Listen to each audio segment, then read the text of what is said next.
You are too picky. You want someone that is tall, handsome, dark, broad chest.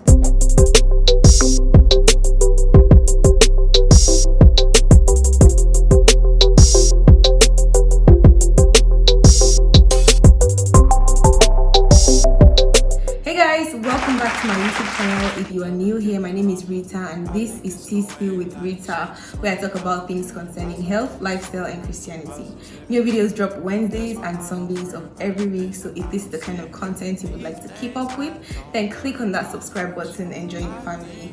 And if you are a returning subscriber, thank you for tuning in once again. On today's video, I'm going to be talking about red flags. So most of the time, we are always looking for red flags or watching out for red flags in other people, but have we stopped for a minute to look at ourselves and actually check ourselves, what are our red flags? Before the end of this video, I'm going to expose all your red flags. Are you ready? Let's get into the video.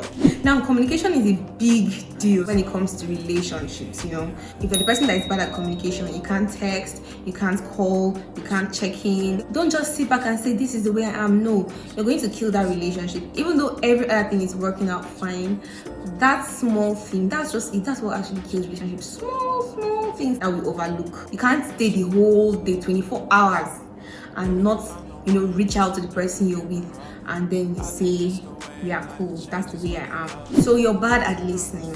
But when it comes to you telling your partner something important about yourself or your life, you just go on and on and on and on and on, and you want that person to listen to you. You want that person to give you feedback. You want that person to be all ears for you. You need to try to be not just a listener but a good listener, because if everybody wants to tell their problems to someone, who is going to be the one to listen? You've been in a toxic relationship, you get out and you carry that whole baggage with you. You might have been a toxic person, or your partner might have been a toxic person, but you come out with those issues from the past relationship and you bring it to the new one. Example, maybe your partner maybe cheated on you, and then all of a sudden you're having trust issues, and you bring trust issues into your new relationship. Monitoring the person's every movement, monitoring the person's phone, monitoring the person's friends, or maybe in the past, maybe your dad must have left or your mom must have left you, and you just don't want people to leave you because you're used to people always leaving you. And when you actually now find someone that is good and almost perfect, you're scared that this person is going to leave you, and so you keep on projecting those fears on the person, and that can actually end that relationship because not everybody can handle that. Some of you have anger issues, like someone tells you something, you don't like it, and your mood has gone downside. And sometimes you could get physical, hitting the wall, hitting the chair, throwing things around, breaking things. You could even possibly hit someone. You need to go for anger management classes, because that's extreme. Destroying properties because you're upset.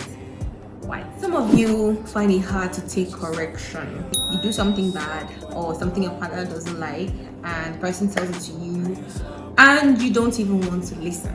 To you, you are right. You are always right. Two people cannot be right. If your partner tells you something and it doesn't sit well with you, just discuss it with the person. You guys should just try and sort things out. So not putting effort into your relationship is a red flag. You want the other person to do all the work is a red flag. To make a relationship work, both parties need to put in the work, put in the effort. The effort you put in from the start, keep on doing those things till the end. Don't stop, because that's what made you guys like each other in the first place. Effort. Now some of you don't want to be vulnerable. We are now doing this hard guy game. The less I care, the better for me.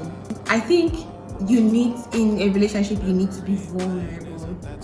It might be scary because of probably what you might have experienced in the past, oh, I don't want to be vulnerable with this person since this person will use it against me. But if you feel this person is going to use something against you, that means you don't even trust that person. So why are you in the relationship in the first place? You should be with someone that you are free with, that you are vulnerable with, that you trust to a certain extent at least. Some of you like only the good days. If anything is going sideways, you're out like flash. If you're in a relationship, things have been going good, things have been going great for you guys, and then all of a sudden things start going sideways, and then you just feel that's a signal for you to leave. Let's just imagine that you're married to that person right now, and then something goes sideways. Would you also run? So learn to love the person in the good or the bad things. If you're the kind of person that just doesn't want any bad, you just want good forever, and that is a huge red flag. The final thing is you are too picky. You want someone that is tall, handsome, dark, broad chest, or you want someone that is fair, petite, has all those curves. You have this specific something that you want, and if it doesn't reach that standard, you don't want. Now, don't get me wrong, it's good to have standards, but sometimes we need to take a little step back and just like look for more valuable things. How is this person's mind like? How is this person's personality like? How does this person manage conflict? How does this person manage his finances? What are the person's plans, goals for the future? Things like that are what we should be looking for. So we've come to the end of this video. Actually, the list goes on and on and on. If I did not mention your red flag here, it doesn't mean you don't have red flags. You know that you have red flags. So whatever those red flags are that I did not actually mention, you need to actually work on them. So I hope you enjoyed this video. If you've reached this point, please click on the subscribe button. If you've not already done that, please like this video. And also share to that person that that has a particular red flag I've mentioned. I don't know how to say it to that person. Share it to that person. Thank you guys. See you in my next video. Bye. Memory lane isn't that too far away?